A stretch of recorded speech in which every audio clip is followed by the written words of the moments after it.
সদ্যজাত থেকে স্কুল পড়ুয়া খাওয়াতে গেলেই অনীহা বা কান্নাকাটি বা অস্বস্তি, আমার মনে হয় বেশিরভাগ বাড়ির ক্ষেত্রেই এই ছবিটা বেশ পরিচিত। এবার শিশুদের ক্ষেত্রে অনেক সময় এই স্বভাবটাকে বলা হতে পারে বা খুঁতখুঁতে বা জেদি বলে অনেক সময় কিন্তু এড়িয়ে যাওয়া হয়। তবে অনেক ক্ষেত্রে কিন্তু দেখা যায় যে ফাঙ্গাল সংক্রমণ বা ছত্রাক সংক্রমণের কারণও কিন্তু এর পেছনে কাজ করতে পারে, যাকে চিকিৎসা বিজ্ঞানের ভাষায় বলা হয়ে থাকে ওরাল থ্রাশ। এবার এর পেছনে বা এই সংক্রমণের পেছনে কি কি কারণ কাজ করছে, কতটাই বা চিন্তার, এই সব প্রশ্ন নিয়েই আজকে কথা বলবো বিশেষজ্ঞ চিকিৎসকের সঙ্গে। এই মুহূর্তে আমার সঙ্গে উপস্থিত রয়েছেন পেডিয়াট্রিক ডেন্টিস্ট ডক্টর মধুচন্দা পালিত। এস নিউজের পর্দায় আপনাকে স্বাগত ম্যাম। যেহেতু ওরাল থ্রাশের বিষয়টা বললাম, তো এই সমস্যাটা অ্যাকচুয়ালি কি সেটা যদি একটুখানি প্রথমে বোঝাতেন। ধন্যবাদ। লিটল টুথে যেখানে আমরা শুধুমাত্র শিশুদের দাঁত সম্পর্কিত ওভারঅল চেক আপ করি, সেখানে আমরা সবসময় ওরাল থ্রাশ বা ছত্রাক যেটাকে বলে সেটা আমরা দেখে থাকি। ছত্রাক হচ্ছে একটি সাদা দুধের মতন দেখতে, যেটা আমরা সচরাচর দেখে থাকি শিশুদের মুখের মধ্যে, তাদের জিভ বা তাদের ঠোঁটের ভেতরে বা গালের মধ্যে। এটা কিন্তু যদি আমরা নখ দিয়ে বা খুব পরিষ্কার করার চেষ্টা করি তাহলে কিন্তু এটা যায় না। যখন আমরা পরিষ্কার করার চেষ্টা করছি অনেক সময় আমরা দেখে থাকি যে সেখান থেকে কিন্তু রক্তপাত হচ্ছে। সেটাই হচ্ছে ছত্রাক বা ওরাল থ্রাশ যেটাকে আমরা বলে থাকি, একটা হোয়াইট স্পট লিজেন্স যেটা মুখের মধ্যে দেখা যায়। সায়েন্টিফিক টার্মিনোলজিতে আমরা এটাকে বলে থাকি কটেজ চিজ অ্যাপিয়ারেন্স। একদমই তাই। এবং এই সংক্রমণের পেছনে কি কি ধরনের কারণ কাজ করছে সেটা যদি একটুখানি বলতেন। সংক্রমণটি আসলে যে কোনো একটা এজ রেস্ট্রিকশনে থাকে না। সচরাচর 6 মাসের নিচের বাচ্চাদের মধ্যে সব থেকে বেশি দেখা যায়। ধীরে ধীরে বাচ্চার বয়স যেমনভাবে বাড়ছে এটা কিন্তু কমতে থাকে, কারণ বাচ্চার ইমিউনিটিটা ডেভেলপ করতে থাকে। কেন আমরা 6 বছরের নিচের বাচ্চার মধ্যে দেখি, যেটা আমি বলে থাকলাম যে বাচ্চার ইমিউনিটিটা তখন ভীষণভাবে লো থাকে।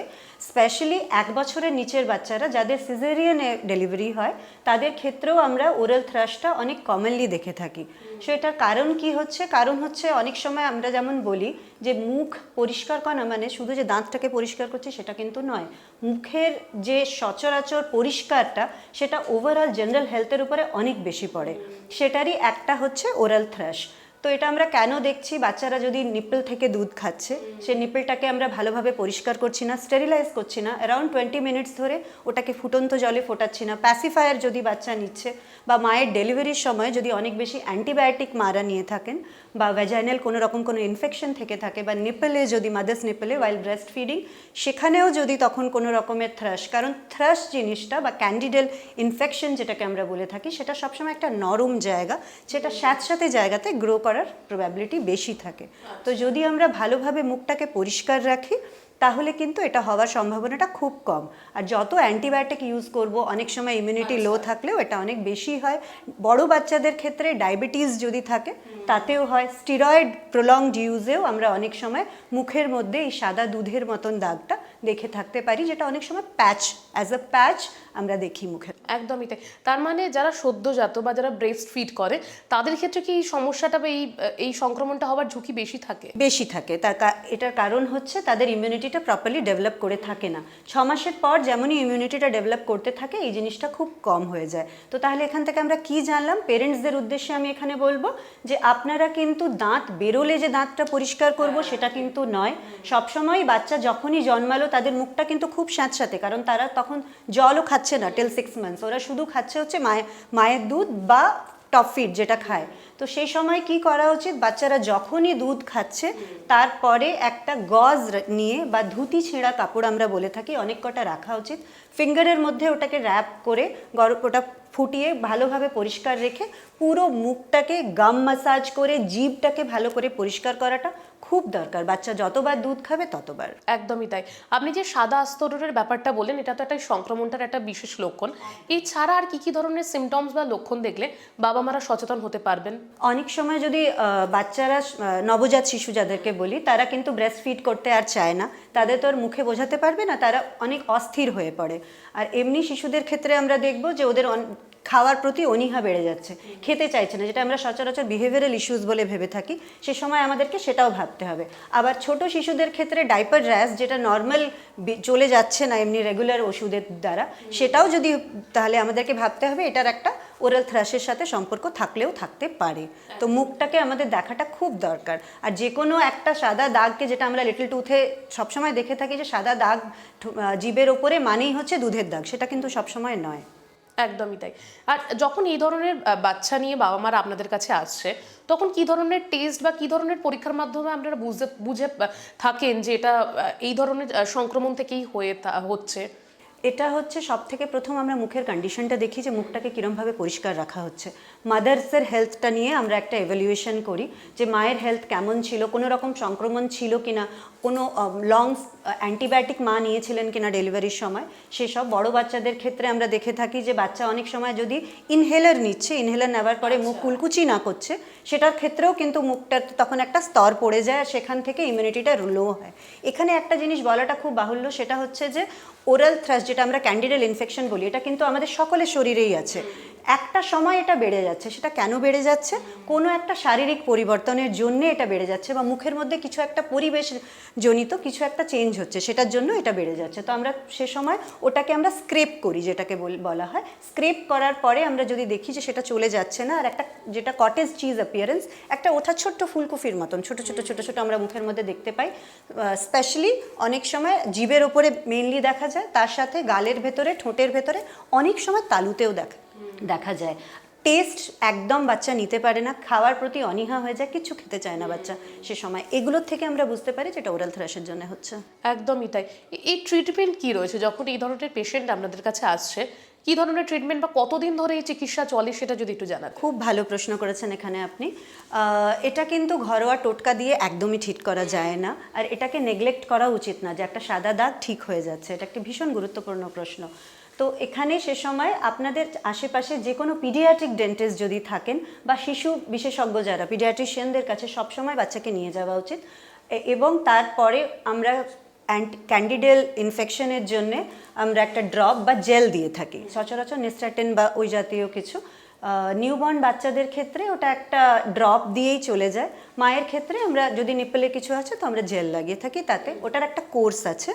এটার 20 to 25 ডেজের একটা কোর্স। আর এটা একটা এতই ছোট ইনফেকশন, যদি আমরা সঠিক সময় সঠিকভাবে এটা চিকিৎসা করি, খুব তাড়াতাড়ি চলে যায়। তো সেখানে আমরা লিটল টুথে অনেক সময় কি দেখি, এক সপ্তাহের ভেতরে যদি ওটা কমে গেল, পেরেন্টসরা ডিসকন্টিনিউ করে দিচ্ছেন ওষুধটা, কিন্তু সেটা করাটা একদম ঠিক নয়। যখনই আপনি ডিসকন্টিনিউ করবেন, রিইনফেকশনের চান্সেস সবসময় চলে যায়, বেড়ে যায়। তো ওই জন্য একটা কোর্স থাকে ফর 2 to 3 উইকস, সেটা কমপ্লিট করলে এটা সহজেই ঠিক করা সম্ভব। আচ্ছা, আর যদি ডিলে হয় ট্রিটমেন্টে, অনেকেই তো ইগনোর করে থাকেন বা সেরে যাবে সময়ের সাথে সাথে, এই একটা মেন্টালিটি থাকে, তাহলে কি জটিলতা আসতে পারে বা কোনো কমপ্লিকেশন?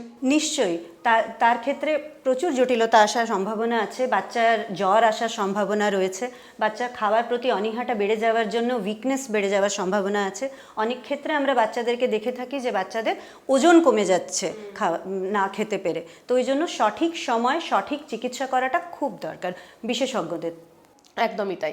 আর এই সমস্যাটা যখন হচ্ছে, ট্রিটমেন্ট হচ্ছে, সেরে যাচ্ছে, তারপরে কি আবার ব্যাক করার কোনো চান্সেস থাকে, বা যদি ব্যাক করে তাহলে কি এর পেছনে অন্য কোনো রিজন কাজ করছে, এরকম কোনো ব্যাপার রয়েছে? ভীষণ গুরুত্বপূর্ণ প্রশ্ন। আবার আমি বলবো, সচরাচর ওরাল ক্যান্ডিডিয়াসিস খুবই একটা মাইনিউট প্রবলেম, যেটা কি সঠিক সময় যদি সঠিকভাবে চিকিৎসা করা হয় তাহলে ওটা ঠিক হয়ে যায়। কিন্তু যদি কন্টিনিউ পুরো করা হলো না, তাহলে ফিরে আসার চান্সেস থাকে। পুরো কন্টিনিউ হওয়ার পরেও যদি আবার আমরা দেখছি যে ওটা ফিরে আসছে, তার মানে এর পেছনে কিছু একটা ইমিউনোলজিক্যাল সমস্যা আছে, সেটা নিয়ে আমাদেরকে ভাবতে হবে। কোনো একটা বডিতে, তাহলে সেক্ষেত্রে আমাদেরকে কি করতে হবে, তখন আমাদেরকে অনেক বেশিভাবে অন্যরকম টেস্ট করিয়ে তবে জিনিসটাকে ডায়াগনোজ করতে হবে যে কেন হচ্ছে আসলে জিনিসটা। একদমই তাই। ওরাল হেলথ তো এক্ষেত্রে গুরুত্বপূর্ণ একটা বিষয়। তো বাচ্চাদের ক্ষেত্রে, বিশেষ করে একদম যারা সদ্যজাত বাচ্চা, তাদের ক্ষেত্রে তো অনেকেরই কনসেপ্ট থাকে, যেহেতু দাঁত গজায়নি, আপনিও বললেন যে দাঁতের আর বা মুখের ভেতরের আর হেলথ নিয়ে আমরা কি ভাববো। তো সেক্ষেত্রে আপনার কি পরামর্শ থাকবে যে কিভাবে আমরা মেনটেন করতে পারি? নিশ্চয়ই, এটা লিটল টুথে আমরা বেশিরভাগ ক্ষেত্রে দেখি যে প্রিভেনশনটাতে অনেক সময় না এসে আমরা কিওরের দিকে আসছি, কিন্তু actually prevention is better then cure, এটা আমরা সবাই জানি। তো যখন বাচ্চা জন্মালো, ঠিক সেই সময় থেকে যদি মুখের যত্ন নেওয়া হয় তাহলে এই সব ছোট ছোট জিনিসকে আমরা পুরোপুরিভাবে একেবারে মানে এর আশেপাশে ধারে কাছেও আমরা আসবো না। কিভাবে শুরু হবে? বাচ্চা যখন জন্মালো তখন থেকে আমরা ওদের গাম পরিষ্কার করব, আফটার এভরি ফিড জিভটাকে ক্লিন করব, তারপরে যখন বাচ্চার প্রথম দাঁত বেরোচ্ছে সে সময় থেকে আমরা ব্রাশিং স্টার্ট করব। Finger brush, silicon brush, age appropriate brush. আমরা বলে থাকি, আমেরিকান একাডেমি অফ পিডিয়াট্রিক ডেন্টিস্ট্রির গাইডলাইন্স আছে যে বাচ্চার প্রথম জন্মদিনের ভেতরে বা প্রথম দাঁত বেরোবার 6 মাসের ভেতরে প্রথম পিডিয়াট্রিক ডেন্টিস্টকে দেখানোটা খুব দরকার। ওটা হচ্ছে একটা প্রিভেন্টিভ চেক আপ। সেই প্রিভেন্টিভ চেক আপ যদি আমরা আশেপাশে নিকটবর্তী যে কোনো পিডিয়াট্রিক ডেন্টিস্টকে দিয়ে করাই তাহলে অনেক সমস্যার থেকে আমরা সমাধান পেতে পারি। একদমই তাই। Thank you so much ma'am আপনাকে আমাদেরকে সময় দেওয়ার জন্য। এবং আমরা কথাতে বলেই থাকি যে পেট ভালো তো সব ভালো, ঠিক একইভাবে কিন্তু যদি মুখ ভালো থাকে বা ওরাল হেলথ আমরা সঠিকভাবে মেনটেন করতে পারি, বিশেষ করে বাচ্চাদের ক্ষেত্রে, তাহলে কিন্তু তাদের শরীরও ভালো থাকবে। এবং এক্ষেত্রে যদি বাচ্চার ক্ষেত্রে কোনো সমস্যা দেখেন তাহলে একেবারেই ইগনোর করবেন না। যখনই দেখবেন কোনো সমস্যা হচ্ছে সতর্ক হন এবং বিশেষজ্ঞের পরামর্শ নিন। ক্যামেরা অশোকের সাথে রিয়া রিপোর্ট, এস নিউজ।